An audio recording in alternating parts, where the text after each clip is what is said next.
नमस्कार भाई लोग, आप सभी का अनिरुद्ध पटेल चैनल में स्वागत है। 14 जून को निर्जला एकादशी व्रत क्यों मनाया जाता है और निर्जला एकादशी व्रत किसका पूजा किया जाता है और निर्जला एकादशी व्रत कितने तारीख को समाप्त होगा। जो लोग निर्जला एकादशी व्रत नहीं रखते हैं, यह वीडियो पूरा देखें और वीडियो अच्छा लगे तो इस वीडियो को लाइक करें और ज्यादा से ज्यादा शेयर करें और हमारे चैनल को सब्सक्राइब करें। कमेंट में बताएं यह वीडियो कैसा लगा।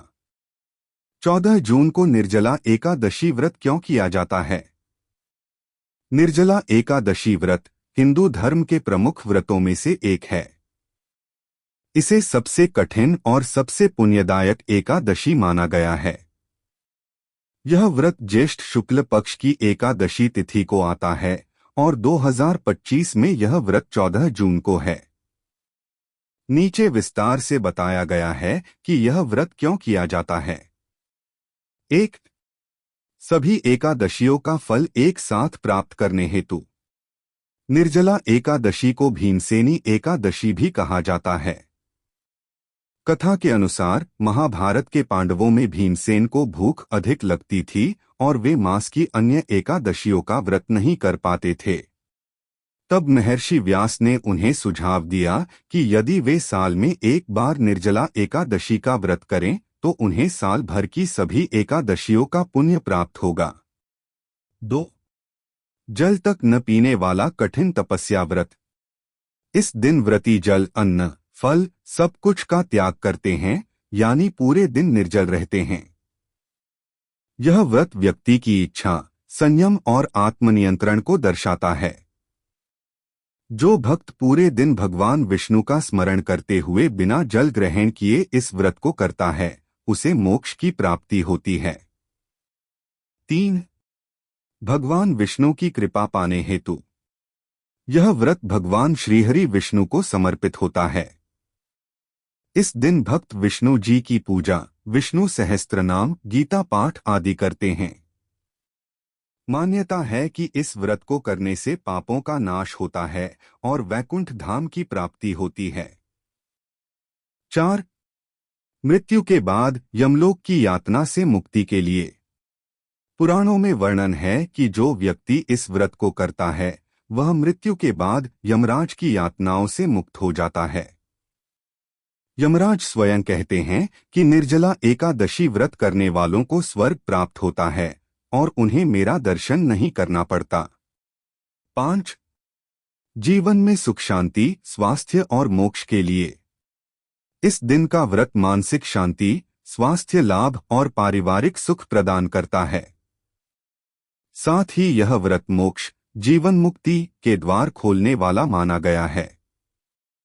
निष्कर्ष, 14 जून को निर्जला एकादशी का व्रत करने से साल भर की सभी एकादशियों का पुण्य मिलता है, पापों से मुक्ति मिलती है, यमलोक की यातना से बचाव होता है, भगवान विष्णु की विशेष कृपा प्राप्त होती है और मोक्ष का मार्ग प्रशस्त होता है।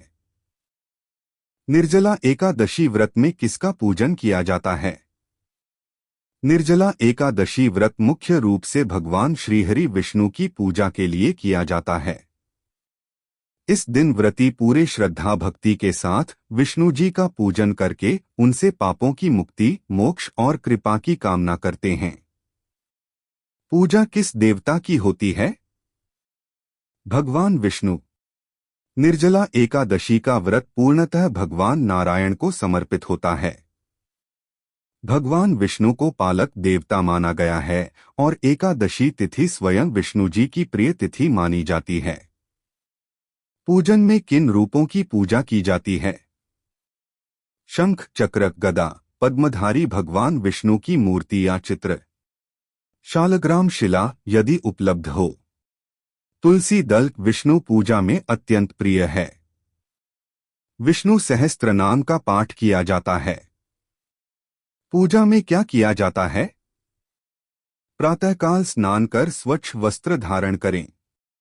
व्रत का संकल्प लें, मैं भगवान विष्णु की कृपा के लिए निर्जल व्रत रखता हूँ। भगवान विष्णु की मूर्ति चित्र को गंगाजल से शुद्ध करें। चंदन, फूल, धूप दीप, अक्षत, तुलसी पत्र अर्पित करें। विष्णु सहस्त्रनाम, एकादशी महात्म्य या भागवत गीता का पाठ करें। अंत में आरती करके भगवान से व्रत सफलता की प्रार्थना करें। क्या नहीं करना चाहिए? इस दिन पानी भी नहीं पिया जाता। निर्जल व्रत। झूठ, क्रोध, निंदा, असत्य वाणी आदि से बचें। शाम को जल से भगवान को अर्घ्य देकर ही जल ग्रहण करें। यदि संभव न हो तो फलाहार कर सकते हैं।